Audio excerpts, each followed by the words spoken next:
نافرمان لوگ بندر بن گئے۔ بنی اسرائیل کے کچھ لوگ سمندر کے کنارے آئلہ نامی گاؤں میں رہتے تھے۔ یہ سب ماہی گیر تھے، سمندر سے مچھلیاں پکڑتے، بیچتے اور اپنی روزی کا اہتمام کیا کرتے تھے۔ بڑی خوشحال زندگی گزر رہی تھی۔ پھر قدرت کو ان کا امتحان منظور ہوا، چنانچہ ان کے لیے ہفتے کے دن مچھلی کا شکار حرام قرار دے دیا گیا۔ قرآن مجید میں ہے لا یسأل عما یفعل وہم یسألون، ترجمہ کنز الایمان، اس سے نہیں پوچھا جاتا جو وہ کرے اور ان سب سے سوال ہوگا۔ پارہ نمبر 17 سورہ انبیاء آیت نمبر 23۔ اللہ پاک نے بنی اسرائیل پر ہفتے کے دن مچھلی کا شکار کیوں حرام فرمایا؟ یہ اللہ پاک کی حکمت،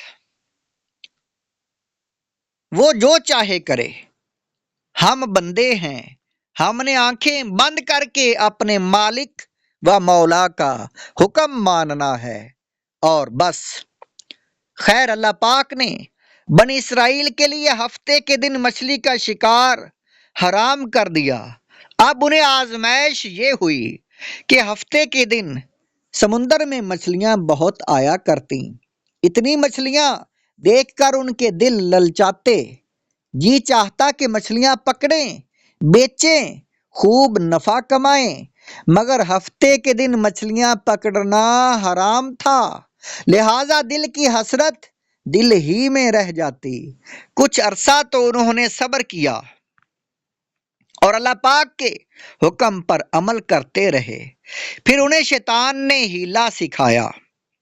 انہوں نے یوں کیا کہ اپنے گھروں کے قریب بڑے بڑے حوض بنائے اور سمندر سے نالیاں کھینچ کر حوض تک لے آئے۔ ہفتے والے دن جب مچھلیاں زیادہ ہوتی تو نالیوں کے منہ کھول دیتے، مچھلیاں ان نالیوں کے ذریعے حوض میں آ جاتی، اگلے دن یہ انہیں پکڑ لیتے۔ یہ بھی اللہ پاک کی نافرمانی ہی تھی۔ انہوں نے صرف اپنے دل کی تسلی کے لیے ایسا کیا، ورنہ ظاہر ہے مچھلیاں پکڑنا منع تھا۔ چاہے جال ڈال کر پکڑتے، چاہے حوض کے ذریعے قید کر لیتے، دونوں صورتوں میں مچھلیاں تو پکڑی ہی گئیں۔ لہذا انہیں سمجھایا گیا، دین کے درد رکھنے والوں نے انہیں نیکی کی دعوت دی، انہیں بتایا کہ جو تم کر رہے ہو یہ غیر شرعی ہیلا ہے، یہ محض ایک بہانہ ہے، تم اللہ پاک کی نافرمانی کر رہے ہو۔ مگر یہ نہ مانے، اللہ پاک کی نافرمانی کرتے رہے، گناہ چھوڑنے اور توبہ کرنے کو تیار نہ ہوئے۔ آخر ان کی مسلسل نافرمانی کے سبب اللہ پاک کا قہر ان پر برس پڑا۔ ایک صبح کو دیکھا گیا کہ نافرمانوں کے چہرے مسخ ہو چکے تھے اور یہ سب نافرمان بندر بن چکے تھے۔ اللہ پاک نے یہ عبرتناک واقعہ قرآن کریم میں یوں ذکر کیا وَلَقَدْ عَلِمْتُمُ الَّذِينَ اعْتَدَوْا مِنْكُمْ فِي السَّبْتِ فَقُلْنَا لَهُمْ كُونُوا قِرَادَةً خَاسِئِينَ۔ پارہ نمبر 1 سورہ بقرہ آیت نمبر 65، ترجمہ کنز الایمان۔